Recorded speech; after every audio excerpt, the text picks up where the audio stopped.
വിശദമായി നോക്കാം. സ്ഥാനാർത്ഥികൾ സ്വത്തിന്റെ ഉറവിടം വെളിപ്പെടുത്തണമെന്ന് സുപ്രീം കോടതി. സ്ഥാനാർത്ഥിയുടെ പങ്കാളിയുടെയും ആശ്രിതരുടെയും സ്വത്തും വെളിപ്പെടുത്തണം. തെരഞ്ഞെടുപ്പ് ചട്ടം ഭേദഗതി ചെയ്യാൻ സുപ്രീം കോടതി ഉത്തരവിട്ടു. ലോക് പ്രഹരി എന്ന സന്നദ്ധ സംഘടന നൽകിയ പൊതു താൽപര്യ ഹർജിയിലാണ് സുപ്രീം കോടതിയുടെ നിർണായക ഉത്തരവ്.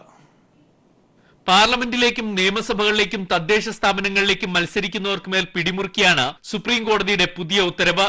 സ്ഥാനാർത്ഥികൾ സ്വത്ത് മാത്രം വെളിപ്പെടുത്തിയാൽ പോരാ, അതിന്റെ ഉറവിടം കൂടി വെളിപ്പെടുത്തണമെന്ന് ജസ്റ്റിസ് ചെലമേശ്വർ അധ്യക്ഷനായ സുപ്രീം കോടതി ബെഞ്ച് വിധി പുറപ്പെടുവിച്ചു. ഉറവിടം വെളിപ്പെടുത്തുന്ന സ്വത്തിനു പുറമെ സ്ഥാനാർത്ഥികൾ അവരുടെ പങ്കാളിയുടെയും ആശ്രിതരുടെയും സ്വത്തുവിവരങ്ങളും നാമനിർദ്ദേശ പത്രികയോടൊപ്പം നൽകണം. ഇതിനായി തെരഞ്ഞെടുപ്പ് ചട്ടങ്ങളിൽ ആവശ്യമായ ഭേദഗതി വരുത്താൻ സുപ്രീം കോടതി നിർദ്ദേശിച്ചു. നാമനിർദ്ദേശ പത്രികയോടൊപ്പം സ്വത്തുവിവരങ്ങൾ രേഖപ്പെടുത്താൻ നിലവിൽ പ്രത്യേക ഫോം ഉണ്ട്. ഇതിൽ സ്വത്തിന്റെ ഉറവിടം കൂടി രേഖപ്പെടുത്താനുള്ള മാറ്റങ്ങൾ വരുത്താനും കോടതി പറഞ്ഞു. ലോക് പ്രഹരി എന്ന സംഘടന നൽകിയ പൊതുതാൽപര്യ ഹർജിയിലാണ് സുപ്രീം കോടതിയുടെ ചരിത്രപരമായ ഉത്തരവ്. എംപിയോ MLAയോ ആയി തെരഞ്ഞെടുക്കപ്പെട്ടതിനു ശേഷം പലരും അനധികൃതമായി സ്വത്ത് സമ്പാദിക്കുന്നു. ഇത് തടയാൻ പങ്കാളിയുടെയും ആശ്രിതരുടെയും സ്വത്തുവിവരങ്ങൾ കൂടി അറിയുകയാണ് വേണ്ടതെന്ന് വാദത്തിനിടെ സുപ്രീം കോടതി അഭിപ്രായപ്പെട്ടിരുന്നു. നിലവിൽ പങ്കാളിയുടെ സ്വത്തുവിവരങ്ങൾ നൽകണമെന്നത് നിർബന്ധമല്ല. ഇതിനാണ് സുപ്രീം കോടതി മാറ്റം വരുത്തിയിരിക്കുന്നത്. News bureau, Delhi. കാവേരി നദീജല തർക്കത്തിൽ തമിഴ്നാടിന് തിരിച്ചടി. തമിഴ്നാടിന്റെ ജലവിഹിതം 192 TMCയിൽ നിന്നും 177.25 TMC ആയി സുപ്രീം കോടതി വെട്ടിക്കുറച്ചു. കർണാടകയ്ക്ക് അധിക ജലം ലഭിക്കും. കേരളത്തിന്റെയും പുതുച്ചേരിയുടെയും ജലവിഹിതത്തിൽ കുറവില്ല. കാവേരി നദി ദേശീയ സ്വത്തെന്നും സുപ്രീം കോടതി അന്തിമ വിധിയിൽ പറയുന്നു. അരനൂറ്റാണ്ടോളം നീണ്ട കാവേരി നദീജല തർക്കത്തിലാണ് സുപ്രീം കോടതി അന്തിമ വിധി പുറപ്പെടുവിച്ചിരിക്കുന്നത്. 2007 കാവേരി ട്രിബ്യൂണൽ ഉത്തരവ് ഭേദഗതി ചെയ്ത സുപ്രീം കോടതി തമിഴ്നാടിന്റെ ജലവിഹിതത്തിൽ നിന്നും 14.75 TMC ജലം വെട്ടിക്കുറച്ചു. നിലവിൽ വർഷം തോറും കർണാടക സർക്കാർ തമിഴ്നാടിന് കാവേരിയിൽ നിന്നും 192 TMC ജലമാണ് നൽകേണ്ടി വരുന്നത്. സംസ്ഥാനത്തെ ജലദൗർലഭ്യം പരിഗണിച്ച സുപ്രീം കോടതി ഇനി മുതൽ തമിഴ്നാടിന് 177.25 TMC ജലം നൽകിയാൽ മതിയെന്ന് ഉത്തരവിട്ടു. കർണാടകയ്ക്ക് 14.75 TMC ജലം അധികമായി ലഭിക്കും. ഇതോടെ കർണാടകയുടെ വിഹിതം 284.25 TMC ജലമായി ഉയർന്നു. 99.8 TMC ജലം വെട്ടുകിട്ടണമെന്ന കേരളത്തിന്റെ ആവശ്യം സുപ്രീം കോടതി പരിഗണിച്ചില്ല. ട്രിബ്യൂണൽ മുൻ ഉത്തരവ് പ്രകാരം 30 TMC ജലം കേരളത്തിനും 7 TMC ജലം പുതുച്ചേരിക്കും തുടർന്ന് ലഭിക്കും. കാവേരി മാനേജ്മെന്റ് ബോർഡ് രൂപീകരിക്കാൻ സുപ്രീം കോടതി ഉത്തരവിട്ടു. നദിയുടെ അവകാശം ചൂണ്ടിക്കാട്ടി ഈ തീരുമാനത്തെ കർണാടക എതിർത്തെങ്കിലും അംഗീകരിക്കപ്പെട്ടില്ല. കാവേരി രാജ്യത്തിന്റെ പൊതു സ്വത്താണെന്ന് ചൂണ്ടിക്കാട്ടിയ സുപ്രീം കോടതി ഒരു സംസ്ഥാനത്തിനും ഉടമസ്ഥാവകാശം ഉന്നയിക്കാനാകില്ലെന്ന് വ്യക്തമാക്കി. ഉത്തരവിനെ കർണാടകയും തമിഴ്നാടും സ്വാഗതം ചെയ്തു. 15 വർഷത്തേക്കാണ് വിധി. 2007 കാവേരി ട്രിബ്യൂണൽ ഉത്തരവ് ചോദ്യം ചെയ്ത് കർണാടക, തമിഴ്നാട്, കേരളം, പുതുച്ചേരി സംസ്ഥാനങ്ങളാണ് സുപ്രീം കോടതിയെ സമീപിച്ചത്. ചീഫ് ജസ്റ്റിസ് ദീപക് മിശ്ര അധ്യക്ഷനായി ജസ്റ്റിസുമാരായ അമിതാവ് റോയ്, ഖാൻവാൽക്കർ എന്നിവരുൾപ്പെട്ട ബെഞ്ചാണ് വിധി പുറപ്പെടുവിച്ചതും. കൂടുതൽ ജലം തമിഴ്നാടിന് വിട്ടു നൽകണമെന്ന് 2016 സുപ്രീം കോടതി ഉത്തരവിട്ടതിനെ തുടർന്ന് കർണാടകയിൽ വലിയ പ്രക്ഷോഭങ്ങൾ ഉണ്ടായിരുന്നു. News bureau, Delhi. Punjab National Bank തട്ടിപ്പിൽ പുതിയ ഡെവലപ്മെന്റ്സുകൾ ഉണ്ടാകുന്നു. ഇപ്പോൾ നീരവ് മോദിയുടെ പാസ്പോർട്ട് മരവിപ്പിച്ചിരിക്കുന്നു. 4 ആഴ്ചത്തേക്കാണ് ഇയാളുടെ പാസ്പോർട്ട് മരവിപ്പിച്ചിരിക്കുന്നത്. അതേസമയം തന്നെ ഇയാൾ ന്യൂയോർക്കിലുണ്ടെന്നാണ് റിപ്പോർട്ടുകൾ വരുന്നത്. വിഷ്ണു ചേരുന്നുണ്ട് ദില്ലിയിൽ നിന്ന്. വിഷ്ണു, ഇപ്പോൾ നീരവ് മോദിയുടെ പാസ്പോർട്ട് മരവിപ്പിക്കാനാണ് തീരുമാനിച്ചിരിക്കുന്നത്. 4 ആഴ്ചത്തേക്കാണ് എന്നാണ് അറിയാൻ കഴിയുന്നത്. ഒപ്പം തന്നെ നീരവ് മോദിയുടെ സ്ഥാപനത്തിൽ ഇപ്പോഴും റെയ്ഡുകൾ നടക്കുകയാണ് എന്നും റിപ്പോർട്ടുകളുണ്ട്. എന്താണ് നടക്കുന്നത്? മനു, എൻഫോഴ്സ്മെന്റ് ഡയറക്ടറേറ്റിന്റെ നിർദ്ദേശപ്രകാരം, ഒരു ആവശ്യപ്രകാരമാണ് ഇപ്പോൾ വിദേശകാര്യ മന്ത്രാലയം നീരവ് മോദിയുടെ പാസ്പോർട്ടുകൾ മരവിപ്പിച്ചിരിക്കുന്നത്. ഒരു 4 ആഴ്ചത്തേക്കാണ് ഇപ്പോൾ ഈ പാസ്പോർട്ടുകൾ മരവിപ്പിച്ചിരിക്കുന്നത്. അതേസമയം ഇപ്പോൾ മുംബൈയിലുള്ള നീരവ് മോദിയുടെ സ്ഥാപനങ്ങളിൽ റെയ്ഡുകൾ നടന്നുകൊണ്ടിരിക്കുകയാണ്. ഇന്നലെ നടത്തിയ റെയ്ഡിൽ 5100 കോടി രൂപ വില വരുന്ന വജ്രാഭരണങ്ങളും സ്വത്തുക്കളും കണ്ടുകെട്ടിയിരുന്നു. ഇന്നത്തെ ഒരു റെയ്ഡ് പൂർത്തിയാകുന്നതോടുകൂടി കൂടുതൽ സ്വത്തുക്കൾ കണ്ടുകെട്ടുമെന്നാണ് ഇപ്പോൾ ലഭിക്കുന്ന സൂചനകൾ. അതേസമയം രാജ്യം വിട്ട നീരവ് മോദി കഴിഞ്ഞ ജനുവരി 1-നാണ് നീരവ് മോദി രാജ്യം വിട്ടത്. ഈ രാജ്യം വിട്ട നീരവ് മോദി ഇപ്പോൾ ന്യൂയോർക്കിൽ, കുടുംബവുമായി ന്യൂയോർക്കിൽ ഉണ്ടെന്നുള്ള റിപ്പോർട്ടുകളെല്ലാം തന്നെ പുറത്തു വന്നു കഴിഞ്ഞു. ഈ ഒരു സാഹചര്യത്തിൽ കൂടിയാണ് ഇപ്പോൾ നീരവ് മോദിയുടെ പാസ്പോർട്ട് മരവിപ്പിച്ചിരിക്കുന്നത്. അതോടൊപ്പം തന്നെ ഇപ്പോൾ എൻഫോഴ്സ്മെന്റ് ഡയറക്ടറേറ്റ് നീരവ് മോദിക്കെതിരെ ഒരു നോട്ടീസ് പുറപ്പെടുവിച്ചിട്ടുണ്ട്. അതായത് ഒരാഴ്ചയ്ക്കകം അന്വേഷണത്തിന് ഹാജരാകണം എന്ന് കാണിച്ചാണ് ഇപ്പോൾ എൻഫോഴ്സ്മെന്റ് ഡയറക്ടറേറ്റ് നോട്ടീസ് പുറപ്പെടുവിച്ചിരിക്കുന്നത്. എന്തുതന്നെയായാലും ഇപ്പോൾ പഞ്ചാബ് നാഷണൽ ബാങ്കിന്റെ ഭാഗത്തു നിന്നും ഉണ്ടായത് വലിയൊരു വീഴ്ചയാണ് എന്ന തരത്തിൽ. വിഷ്ണു, ഈ പാസ്പോർട്ട് 4 ആഴ്ചത്തേക്ക് മരവിപ്പിച്ചല്ലോ. അപ്പോൾ ഇദ്ദേഹം ന്യൂയോർക്കിലുണ്ടെന്നാണ് നിലവിൽ അറിയാൻ വേണ്ടി കഴിയുന്നത്. ആ സാഹചര്യത്തിൽ പാസ്പോർട്ട് മരവിപ്പിക്കുന്നത് കൊണ്ട് അദ്ദേഹത്തിന് ന്യൂയോർക്കിൽ നീരവ് മോദിക്ക് എന്തെങ്കിലും നിയമപരമായ പ്രശ്നങ്ങൾ ഉണ്ടാകാനുള്ള സാധ്യതയുണ്ടോ? അത്തരത്തിലുള്ള കാര്യങ്ങൾ കൂടി ഒന്ന് വ്യക്തമാക്കാം. മനു, ഇപ്പോൾ പാസ്പോർട്ട് മരവിപ്പിച്ച നടപടിയിലൂടെ നീരവ് മോദിക്ക് ഇനി എങ്ങോട്ടേക്കും പോകാൻ കഴിയില്ല, മറ്റു രാജ്യങ്ങളിലേക്ക് പോകാൻ കഴിയില്ല. അതേസമയം ഇന്ത്യയിലേക്ക് വരുന്നതിന് തടസ്സങ്ങളൊന്നുമില്ല. അതുകൊണ്ടാണ് ഇപ്പോൾ പാസ്പോർട്ട് മരവിപ്പിച്ച നടപടിയിലൂടെ ഇന്ത്യൻ വിദേശകാര്യ മന്ത്രാലയം ലക്ഷ്യമിടുന്നത് അത് തന്നെയാണ്. മറ്റു രാജ്യങ്ങളിലേക്ക് പോകാനുള്ള നീരവ് മോദിയുടെ ഒരു അവസരം തടയുകയാണ് ഇപ്പോൾ ചെയ്തിരിക്കുന്നത്. അതേസമയം ഒരാഴ്ചക്കകം ചോദ്യം ചെയ്യലിന് ഹാജരാകണം എന്ന് കാണിച്ചാണ് നോട്ടീസ് നൽകിയിരിക്കുന്നത്. പാസ്പോർട്ട് മരവിപ്പിച്ചെങ്കിലും തിരിച്ച് ഇന്ത്യയിലേക്ക് വരുന്നതിൽ മാത്രമാണ് തടസ്സമില്ല, മറ്റു രാജ്യങ്ങളിലേക്ക് പോകാൻ മാത്രമാണ് തടസ്സമുള്ളത്. മനു, ശരി, വിഷ്ണുവാണ് വിവരങ്ങൾ നൽകിയത്. പഞ്ചാബ് നാഷണൽ ബാങ്ക് തട്ടിപ്പിൽ നീരവ് മോദിയുടെ പാസ്പോർട്ട് മരവിപ്പിച്ചിരിക്കുന്നു. 4 ആഴ്ചത്തേക്കാണ് ഇയാളുടെ പാസ്പോർട്ട് മരവിപ്പിച്ചിരിക്കുന്നത്. ഒപ്പം തന്നെ ഇയാളുടെ സ്ഥാപനങ്ങളിൽ റെയ്ഡുകൾ തുടരുകയാണ്. ന്യൂയോർക്കിലുണ്ട് നീരവ് മോദി എന്നാണ് നിലവിൽ ലഭിക്കുന്ന സൂചനകൾ അനുസരിച്ച് കേന്ദ്ര സർക്കാർ പറയുന്നത്. ഇനി മറ്റു വാർത്തകളിലേക്ക്. നീരവ് മോദിയുമായി ബന്ധപ്പെട്ട മറ്റു വാർത്തയിലേക്ക്. നീരവ് മോദിയും SBIയും തമ്മിൽ ഇടപാടുകൾ ഇല്ലെന്ന് SBI chairman Rajneesh Kumar. Punjab national ബാങ്കുമായി SBIക്ക് ഇടപാടുകളുണ്ട്. പണം കൈകാര്യം ചെയ്യുമ്പോൾ ജാഗ്രത പാലിക്കേണ്ടതുണ്ട്. പഞ്ചാബ് നാഷണൽ ബാങ്കിന് സംഭവിച്ചത് ദൗർഭാഗ്യകരം. ഇത്തരം കാര്യങ്ങൾ സംഭവിക്കാതിരിക്കാൻ SBIയിൽ സംവിധാനമുണ്ട്. നീരവ് മോദിയുടെ തട്ടിപ്പിന്റെ പശ്ചാത്തലത്തിൽ ഡയമണ്ട് ജ്വല്ലറി മേഖലകളിലെ ഇടപാടുകൾ കുറയ്ക്കാൻ ഉദ്ദേശിക്കുന്നില്ല. സേവിംഗ്സ് അക്കൗണ്ടിലെ മിനിമം ബാലൻസിന്റെ പേരിൽ സാധാരണക്കാർക്ക് മേൽ അധിക ഭാരം അടിച്ചേൽപ്പിക്കില്ല എന്നും SBI ചെയർമാൻ പറഞ്ഞു. Out of 16 lakh crore, 9,50,000 crore is to what we call the retail segment. So first, this notion that big bank gives loan to only corporates, so it is not borne out by the facts and the numbers. This is a fact that in last couple of years there has been a huge problem around the projects and the corporate loans, which is very unusual. I would request you and the media to dispel this notion that bank favors but the percentage of NPA is elevated also in the retail loans, particularly agriculture and SME. Cherthala ആശുപത്രിയിലെ നഴ്സുമാരുടെ സമരത്തിൽ നഴ്സുമാരുമായി വീണ്ടും ചർച്ച നടത്തുമെന്ന് ആരോഗ്യമന്ത്രി KK Shailaja. തൊഴിൽ മന്ത്രിയുമായുള്ള ചർച്ചയിൽ ആവശ്യമെങ്കിൽ താനും ചേരുമെന്നും മന്ത്രി പറഞ്ഞു. മാനേജ്മെന്റിനെയും അതുപോലെ തന്നെ ഈ നഴ്സുമാരെയും അത്തരത്തിലുള്ള ചർച്ച തൊഴിൽ വകുപ്പാണ് ഇത് കൈകാര്യം ചെയ്യുന്നത്. തൊഴിൽ വകുപ്പ് മന്ത്രിയുടെ നേതൃത്വത്തിലുള്ള ഒരു ചർച്ച നടന്നു കഴിഞ്ഞു ഇവിടെ. അപ്പം അതിൽ രണ്ടു കൂട്ടരും ഒരു തീർക്കാൻ പറ്റിയ ഒരു സമീപനത്തിലേക്ക് വരുന്നില്ല എന്നുള്ള നിലയിലാണ് അന്ന് പോയത്. ചർച്ച അവസാനിച്ചിട്ടില്ല. വീണ്ടും അവിടെ ജില്ലാ കലക്ടറുടെ നേതൃത്വത്തിലും ഒരിടപെടൽ, ഞാൻ നേരത്തെ ജില്ലാ കലക്ടറെ വിളിച്ചിരുന്നു, കലക്ടറുടെ നേതൃത്വത്തിലും ഒരു ഇടപെടൽ നടത്തുന്നുണ്ട്. അത് നോക്കാൻ നമുക്ക് പരിഹരിക്കാൻ പറ്റുമെന്നുള്ളത്. അതെ, ആരോഗ്യവകുപ്പ് മന്ത്രിയല്ലേ, തൊഴിൽ വകുപ്പിൻ്റെ പ്രശ്നമായതുകൊണ്ട് തൊഴിൽ വകുപ്പിൻ്റെ നേതൃത്വത്തിലാണ് ഇത്തരത്തിലുള്ള കാര്യങ്ങൾ പരിഹരിക്കാൻ വേണ്ടി വിളിക്കുന്നത്. അങ്ങനെയാണ് വിളിക്കുന്നത്. എന്നെ അതിനെ വിളിക്കുകയാണെങ്കിൽ എനിക്ക് വിരോധമൊന്നുമില്ല പോകുന്നത്.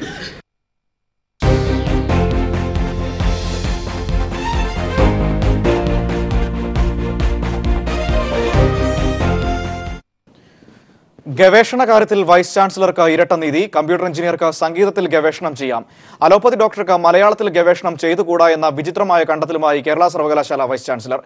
ഗവേഷണത്തിന് യോഗ്യതയില്ലെന്ന് കണ്ടെത്തി സർവകലാശാല മടക്കി അയച്ചത് കേരള സർക്കാർ മികച്ച ശാസ്ത്ര ഗവേഷകനെന്ന് 2 വട്ടം തെരഞ്ഞെടുത്ത പ്രശസ്ത ക്യാൻസർ വിദഗ്ധനെ. വൈസ് ചാൻസലറുടെ കീഴിൽ ഗവേഷണ രംഗം മുരടിക്കുന്നതിന്റെ ഉത്തമ ഉദാഹരണമാണ് ഡോക്ടർ നാരായണ ഭട്ടതിരിയുടെ അനുഭവം. ക്യാൻസർ ചികിത്സാ വിദഗ്ധനും ബഹുഭാഷാ പണ്ഡിതനുമായ ഡോക്ടർ നാരായണ ഭട്ടതിരി കേരള സർവകലാശാല വൈസ് ചാൻസലർ PK രാധാകൃഷ്ണന്റെ കാർക്കശ്യത്തിന്റെ ഇരയാണ്. ഗവേഷണ കാര്യത്തിൽ VC പുലർത്തിയ സാങ്കേതികമായ പിടിവാശി ഒഴിവാക്കിയിരുന്നെങ്കിൽ മലയാള ഭാഷയ്ക്കും ഒപ്പം വൈദ്യശാസ്ത്രത്തിനും മുതൽക്കൂട്ടാകുമായിരുന്ന ഒരു ഗവേഷണ പ്രബന്ധം പിറവിയെടുക്കുമായിരുന്നു. മലയാള പദങ്ങളിലെ അർദ്ധശാസ്ത്ര വിശകലനം എന്ന വിഷയത്തിൽ നടുവട്ടം ഗോപാലകൃഷ്ണന് കീഴിൽ ഗവേഷണം ചെയ്യാനായിരുന്നു അദ്ദേഹം അപേക്ഷ സമർപ്പിച്ചത്.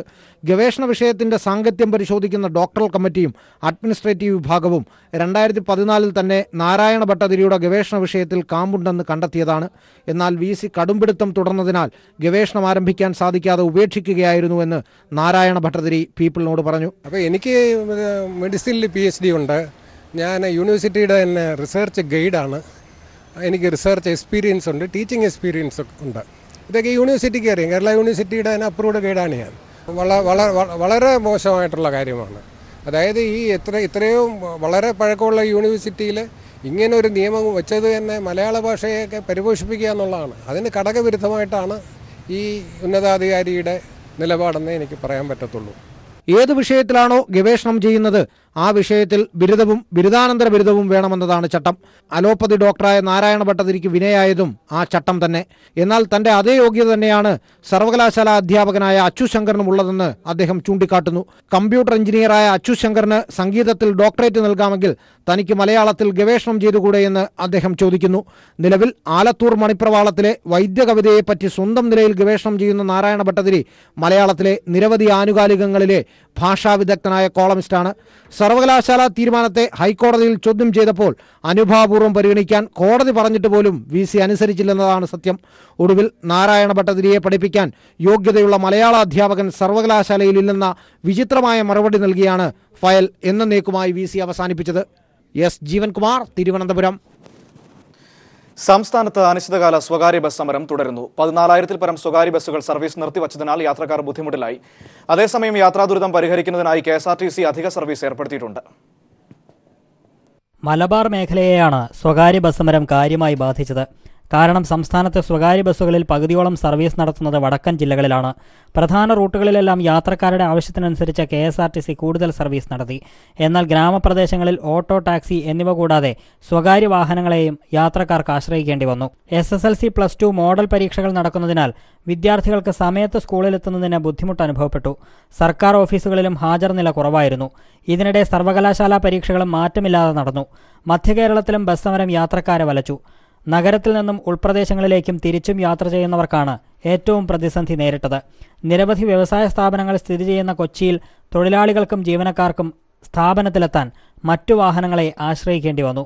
KSRTC അധിക സർവീസ് നടത്തിയതും കൊച്ചി മെട്രോ സർവീസും നഗരയാത്രക്കാർക്ക് ആശ്വാസമായി. അതേസമയം തലസ്ഥാന നഗരത്തെ സമരം കാര്യമായി ബാധിച്ചില്ല. തിരുവനന്തപുരം, പത്തനംതിട്ട ജില്ലകളിൽ കൂടുതലും KSRTC സർവീസുകളായതിനാലാണ് യാത്രക്കാരെ കാര്യമായി ബാധിക്കാതിരുന്നത്. എന്നാൽ കൊല്ലം ജില്ലയെ സമരം ബാധിച്ചു. ജനങ്ങളെ ദുരിതത്തിലാക്കുന്ന ഈ സമരം അനാവശ്യമാണെന്നും സമരത്തിൽ നിന്ന് ബസ് ഉടമകൾ പിൻവാങ്ങണമെന്നും സർക്കാർ ആവശ്യപ്പെട്ടു. വിവിധ ബ്യൂറോകൾക്കൊപ്പം ന്യൂസ് ബ്യൂറോ, കൊച്ചി.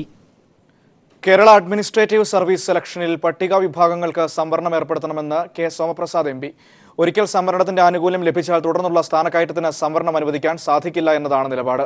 അത് ഭരണഘടനാ വിരുദ്ധവും നിലവിലുള്ള സുപ്രീം കോടതി വിധിക്കെതിരുമാണെന്നും സോമപ്രസാദ് പറഞ്ഞു.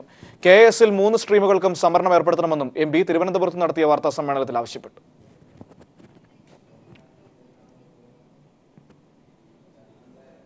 KSRTC MDക്ക് ഹൈക്കോടതിയുടെ വിമർശനം. KSRTC തൊടുപുഴ ഡിപ്പോ നിർമ്മിച്ച കരാറുകാരന് പണം നൽകിയില്ലെന്ന് ചൂണ്ടിക്കാട്ടിയുള്ള കോടതിയലക്ഷ്യ ഹർജി പരിഗണിക്കവെയാണ് വിമർശനം. MD നേരിട്ട് ഹാജരാകണമെന്ന് ഹൈക്കോടതി നിർദ്ദേശിച്ചു. അടുത്ത വെള്ളിയാഴ്ച നേരിട്ട് ഹാജരായി വിശദീകരണം നൽകണം. ഓഡിറ്റ് കഴിഞ്ഞിട്ടും പണം നൽകാതെ നീട്ടിക്കൊണ്ടുപോകുന്നത് അംഗീകരിക്കാനാവില്ലെന്നും കോടതി വ്യക്തമാക്കി. ഡിപ്പോ നിർമ്മിച്ചു നൽകിയിട്ടും പണം നൽകാതിരുന്ന KSRTC നടപടി ചൂണ്ടിക്കാട്ടി കരാറുകാരൻ നേരത്തെ ഹൈക്കോടതിയെ സമീപിച്ചിരുന്നു. ഇതേ തുടർന്ന് പണം നൽകാൻ കോടതി ഉത്തരവിട്ടിരുന്നു. ഇത് നടപ്പാക്കാത്തതിനെ തുടർന്ന് കരാറുകാരൻ ഹൈക്കോടതിയിൽ കോടതിയലക്ഷ്യ ഹർജി നൽകുകയായിരുന്നു. നൽകാൻ പണമില്ലായിരുന്നെങ്കിൽ അക്കാര്യം അറിയിച്ചാൽ മതിയായിരുന്നുവെന്നും തീയതി നീട്ടി നൽകുമായിരുന്നുവെന്നും കോടതി ചൂണ്ടിക്കാട്ടി. Edappal Vattamkulam CPIM local secretary P. കൃഷ്ണനെ RSSകാർ ആക്രമിക്കുന്നതിന്റെ CCTV ദൃശ്യങ്ങൾ പുറത്ത്. കുറ്റിപ്പാല സെന്ററിൽ ആൾട്ടോ കാറിലെത്തിയ 3 പേർ കൃഷ്ണനെ ഇരുമ്പ് വടി കൊണ്ട് അടിച്ചു വീഴ്ത്തുന്നതാണ് ദൃശ്യങ്ങളിൽ. ബുധനാഴ്ച രാത്രി 12:45 ആക്രമണം. എടപ്പാൾ പാറക്കോട്ടയിൽ ഭഗവതി ക്ഷേത്രോത്സവം കഴിഞ്ഞ് കുറ്റിപ്പാലയിലെ വീട്ടിലേക്ക് മടങ്ങവെയാണ് P. കൃഷ്ണനെ RSS സംഘം അടിച്ചു വീഴ്ത്തിയത്. കാൽമുട്ടുകളും തുടയെല്ലും വാരിയെല്ലുകളും മർദ്ദനത്തിൽ തകർന്നു. ചങ്ങരംകുളത്തെ സ്വകാര്യ ആശുപത്രിയിൽ ചികിത്സയിലാണ് വട്ടംകുളം ലോക്കൽ സെക്രട്ടറിയായ കൃഷ്ണൻ. കുറ്റിപ്പാല സെന്ററിൽ കരിമ്പ് ജ്യൂസ് കടയുടെ സമീപത്ത് വെച്ച് ആക്രമിക്കുന്നതിന്റെ CCTV ദൃശ്യങ്ങളാണ് പുറത്തുവന്നത്. വെളുത്ത നിറമുള്ള ആൾട്ടോ കാറിലെത്തിയ സംഘം കൃഷ്ണനെ തടഞ്ഞു നിർത്തി അടിച്ചു വീഴ്ത്തി കാറിൽ കയറി രക്ഷപ്പെടുന്നത് ദൃശ്യങ്ങളിൽ കാണാം. ആദ്യത്തെ അടി കൃഷ്ണൻ കൈകൊണ്ട് തടയുന്നതും രണ്ടാമത്തെ അടിയിൽ നിലത്ത് വീണ് പിടയുന്നതും ദൃശ്യത്തിൽ വ്യക്തം. ആദ്യം മുന്നോട്ടെടുത്ത കാർ പിന്നീട് തിരിച്ചു നിർത്തിയാണ് അക്രമികൾ ഇറങ്ങിയത്. ക്ഷേത്രോത്സവങ്ങൾ കാവ്യവൽക്കരിക്കാനുള്ള നീക്കത്തിനെതിരെ നിലപാടെടുത്തതാണ് ഉന്നതരുൾപ്പെട്ട ഗൂഢാലോചനക്കും മർദ്ദനത്തിനും കാരണമെന്നാണ് കരുതുന്നത്. News bureau, Malappuram.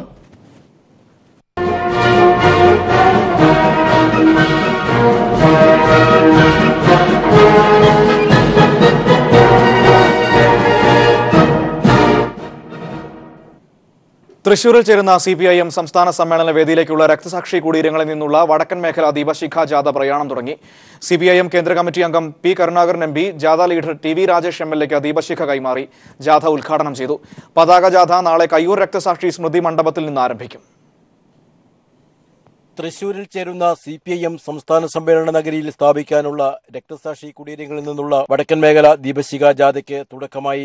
ജന്മിത്തത്തിനെതിരെ പൊരുതി രക്തസാക്ഷികളായ മഞ്ചേശ്വരം പൈവളികയിലെ സഹോദരന്മാരായ മഹാബല ഷെട്ടി, സുന്ദര ഷെട്ടി, ചെന്നപ്പ ഷെട്ടി എന്നിവരുടെ സ്മൃതി മണ്ഡപത്തിൽ CPIM കേന്ദ്ര കമ്മിറ്റി അംഗം P. കരുണാകരൻ MP യാണ് ജാഥ ഉദ്ഘാടനം ചെയ്തത്. പൈവളിക രക്തസാക്ഷി സഹോദരന്മാരുടെ ഇളയ സഹോദരൻ U. കൃഷ്ണ ഷെട്ടിയുടെ മക്കളായ ജഗദീഷും സുജാതയും ചേർന്ന് അഗ്നി പകർന്ന ദീപശിഖകൾ P. കരുണാകരൻ MPക്ക് കൈമാറി. തുടർന്ന് ജാഥ ലീഡർ TV രാജേഷ് MLAക്ക് ദീപശിഖകൾ കൈമാറിക്കൊണ്ടാണ് P. കരുണാകരൻ ജാഥ ഉദ്ഘാടനം ചെയ്തത്. ചടങ്ങിൽ മുതിർന്ന CPIM നേതാവ് A. അബൂബക്കർ അധ്യക്ഷനായിരുന്നു. CPIM കാസർഗോഡ് ജില്ലാ സെക്രട്ടറി MV ബാലകൃഷ്ണൻ, സംസ്ഥാന കമ്മിറ്റി അംഗം KP സതീഷ് ചന്ദ്രൻ തുടങ്ങിയവരും സന്നിഹിതരായിരുന്നു. അത്ലറ്റുകൾ റിലേയായാണ് ദീപശിഖകൾ സമ്മേളന നഗരിയിലെത്തിക്കുക. കാസർഗോഡ് ജില്ലയിലെ 38 രക്തസാക്ഷികളുടെ ദീപശിഖകൾ നാളെ വൈകിട്ടോടെ ജില്ലാതിർത്തിയായ കാലിക്കടവിൽ സംഗമിച്ച് കരിവെള്ളൂരിൽ കണ്ണൂർ ജില്ലയിലെ അത്ലറ്റുകൾക്ക് കൈമാറും. വനിതാ അത്ലറ്റുകൾ ഓരോ രക്തസാക്ഷിയുടെയും ഫോട്ടോ പ്ലക്കാർഡുകളേന്തി ജാഥയിൽ അണിചേരുന്നുണ്ട്. നേതാക്കൾക്കൊപ്പം ചുവപ്പ് വളണ്ടിയർമാരും ഇരുചക്രവാഹനങ്ങളിൽ നൂറുകണക്കിന് പ്രവർത്തകരും ബാൻഡ് സംഘവും ജാഥയെ അനുഗമിക്കുന്നു. നാളെ ഉച്ചയ്ക്ക് 1 മണിക്ക് കയ്യൂരിൽ രക്തസാക്ഷി സ്മൃതി മണ്ഡപത്തിൽ സംസ്ഥാന സമ്മേളന നഗരിയിൽ ഉയർത്താനുള്ള പതാക കേന്ദ്ര കമ്മിറ്റി അംഗം EP ജയരാജൻ MLA ജാഥ ലീഡർ MV ഗോവിന്ദന് കൈമാറും. പതാക ദീപശിഖ ജാഥകൾ ചെറുവത്തൂരിൽ സംഗമിച്ച് പ്രയാണം തുടരും. 21 വൈകിട്ട് തൃശൂരിലെ സമ്മേളന നഗരിയിൽ എത്തിച്ചേരും. News bureau, Kasaragod. ഈ വർഷത്തെ പഞ്ചായത്ത് ദിനാഘോഷം 17, 18, 19 തീയതികളിൽ പെരിന്തൽമണ്ണയിൽ നടക്കുമെന്ന് തദ്ദേശ സ്വയംഭരണ വകുപ്പ് മന്ത്രി KT ജലീൽ അറിയിച്ചു. Speaker P. ശ്രീരാമകൃഷ്ണൻ ഉദ്ഘാടനം ചെയ്യും. ആഘോഷ പരിപാടികളോടനുബന്ധിച്ച് വിവിധ വിഷയങ്ങളെ അധികരിച്ച് സെമിനാറുകളും ചർച്ചകളും സംഘടിപ്പിച്ചിട്ടുണ്ട്. 2016-17 വർഷത്തെ മികച്ച തദ്ദേശ സ്വയംഭരണ സ്ഥാപനങ്ങളുടെ പട്ടികയും മന്ത്രി പ്രഖ്യാപിച്ചു. സംസ്ഥാന തലത്തിൽ മികച്ച പഞ്ചായത്തായി പാലക്കാട് ജില്ലയിലെ ശ്രീകൃഷ്ണപുരം തെരഞ്ഞെടുക്കപ്പെട്ടു. 2ാം സ്ഥാനം എറണാകുളം ജില്ലയിലെ മുളന്തുരുത്തിക്കാണ്. ഞായറാഴ്ച നിയമസഭാ തെരഞ്ഞെടുപ്പ് നടക്കുന്ന ത്രിപുരയിൽ ഇന്ന് പ്രചരണം സമാപിക്കും. 60 സീറ്റുകളിലേക്കാണ് ഞായറാഴ്ച വോട്ടെടുപ്പ് നടക്കുക. CPIM-ഉം BJP ITFT സഖ്യവും തമ്മിലാണ് പ്രധാന മത്സരം. 1993 മുതൽ തുടർച്ചയായി CPIM ആണ് ത്രിപുര ഭരിക്കുന്നത്. ജഡ്ജി ലോയുടെ ദുരൂഹമരണ കേസിൽ സുപ്രീം കോടതിയിൽ ഇന്നും വാദം തുടരും. മഹാരാഷ്ട്ര സർക്കാരിന്റെ വാദം പൂർത്തിയായിരുന്നു. കേസിൽ കക്ഷി ചേർന്നിട്ടുള്ള സ്വകാര്യ വ്യക്തികളുടെ വാദം കോടതി കേൾക്കും. ലോയുടെ മരണം വീണ്ടും കുത്തിപ്പൊക്കുന്നതിന് പിന്നിൽ സ്ഥാപിത താൽപര്യങ്ങളാണെന്നാണ് മഹാരാഷ്ട്ര സർക്കാരിന്റെ നിലപാട്. കേസിലെ സാക്ഷികളെ വീണ്ടും വിസ്തരിക്കണമെന്ന മുംബൈ ലോയേഴ്സ് അസോസിയേഷന്റെ ആവശ്യത്തിൽ സുപ്രീം കോടതി ഇന്ന് തീരുമാനമെടുത്തേക്കും. പ്രതിയായ സൊരാബ്ദീൻ വ്യാജ ഏറ്റുമുട്ടൽ കേസിൽ വാദം കേട്ട ജഡ്ജി ലോയുടെ മരണത്തെ രാഷ്ട്രീയവൽക്കരിക്കാൻ ശ്രമം നടക്കുന്നുവെന്ന് കുറ്റപ്പെടുത്തിക്കൊണ്ടാണ് മഹാരാഷ്ട്ര സർക്കാരിന് വേണ്ടി ഹാജരായ മുതിർന്ന അഭിഭാഷകൻ മുകുൾ റോത്തക്കി വാദം പൂർത്തിയാക്കിയത്. കേസിൽ പൊതുതാൽപര്യമില്ല. മാധ്യമങ്ങൾ നൽകിയ വാർത്തയെ അടിസ്ഥാനമാക്കി മരണം നടന്ന 3 വർഷത്തിനു ശേഷം ഹർജി നൽകുന്നത് അംഗീകരിക്കരുതെന്നും മഹാരാഷ്ട്ര സർക്കാർ പറയുന്നു. സംസ്ഥാന സർക്കാരിന്റെ വാദം പൂർത്തിയായ സാഹചര്യത്തിൽ ഇന്ന് കേസിലെ മറ്റു കക്ഷികളുടെ വാദം കോടതി കേൾക്കും. ലോയുടെ മരണസമയത്ത് ഒപ്പമുണ്ടായിരുന്ന ജഡ്ജിമാരെ വീണ്ടും വിസ്തരിക്കണമെന്ന മുംബൈ ലോയേഴ്സ് അസോസിയേഷന്റെ ആവശ്യം ഇന്ന് പരിഗണിക്കാമെന്നാണ് ചീഫ് ജസ്റ്റിസ് അധ്യക്ഷനായ ബെഞ്ച് അറിയിച്ചിരിക്കുന്നത്. News bureau, Delhi. കാലിക്കറ്റ് സർവകലാശാലയിൽ 2 വർഷം പൂർത്തിയാക്കിയ കരാർ ജീവനക്കാർക്ക് പുനരവസരം നൽകില്ല. പുതിയ നിയമനത്തിന് പാനൽ ഉണ്ടാക്കാൻ വിജ്ഞാപനമിറക്കാനും നിർദ്ദേശം. 2 വർഷം പൂർത്തിയാക്കിയ കരാർ ജീവനക്കാരെ അടുത്ത മാസം 31 ശേഷം തുടരാൻ അനുവദിക്കേണ്ടെന്നാണ് തീരുമാനം. പുതിയ നിയമനങ്ങൾക്ക് പാനൽ ഉണ്ടാക്കാൻ വിജ്ഞാപനമിറക്കാനും വൈസ് ചാൻസലർ നിർദ്ദേശം നൽകി. റൊട്ടേഷൻ അടിസ്ഥാനത്തിലെ ഇനി കരാർ നിയമനം നടത്താവൂ എന്നും നിർദ്ദേശിച്ചിട്ടുണ്ട്. കമ്പ്യൂട്ടർ സെന്ററിലെയും ഇൻസ്ട്രുമെന്റേഷൻ സെന്ററിലെയും ടെക്നീഷ്യന്മാരെ ഇപ്പോൾ പിരിച്ചുവിടുന്നില്ല. പ്ലംബർ, ഡ്രൈവർ, ഇലക്ട്രീഷ്യൻ, സൈനിക് ബോർഡ് മുഖേനയുള്ള സുരക്ഷാ ഉദ്യോഗസ്ഥർ എന്നിവരെയും തൽക്കാലം പിരിച്ചുവിടേണ്ടതില്ലെന്ന് ഉത്തരവിൽ പറയുന്നു. എന്നാൽ ഈ തസ്തികകളിൽ കരാർ നിയമനത്തിന് പിന്നീട് വിജ്ഞാപനമിറക്കും. അതേസമയം സർവകലാശാല നേരിട്ട് നടത്തുന്ന 36 സ്വാശ്രയ സ്ഥാപനങ്ങളിലെ 500 അധ്യാപക, അനധ്യാപക ജീവനക്കാരെ പിരിച്ചുവിടില്ലെന്ന് അധികൃതർ രേഖാമൂലം ഉറപ്പു നൽകിയിട്ടുണ്ട്. News bureau, Malappuram. Ayurveda treatment സെന്ററിന്റെ പുതിയ ശാഖ കോഴിക്കോട് പ്രവർത്തനം ആരംഭിച്ചു. പുഷ്പ ജംഗ്ഷനിൽ ആരംഭിച്ച സെന്ററിന്റെ ഉദ്ഘാടനം Kozhikode corporation deputy mayor Meera Darshak നിർവഹിച്ചു. കമ്പനി ഡയറക്ടർമാരായ ഡോക്ടർ യദു നാരായണൻ മൂസ്, കെ വാസുദേവൻ എന്നിവർ ചടങ്ങിൽ പങ്കെടുത്തു. ജീവിതശൈലി രോഗങ്ങൾക്കുള്ള ചികിത്സയാണ് വൈദ്യരത്നം ഇവിടെ ഒരുക്കിയിരിക്കുന്നത്. പ്രത്യേകം പരിശീലനം ലഭിച്ച ഡോക്ടർമാരും തെറാപ്പിസ്റ്റുകളും ചികിത്സയ്ക്ക് നേതൃത്വം നൽകുമെന്ന് വൈദ്യരത്നം അധികൃതർ അറിയിച്ചു. കോഴിക്കോടിന് പുറമെ ദില്ലി, അഹമ്മദാബാദ് എന്നിവിടങ്ങളിലും പുതിയ ശാഖ പ്രവർത്തനം തുടങ്ങി.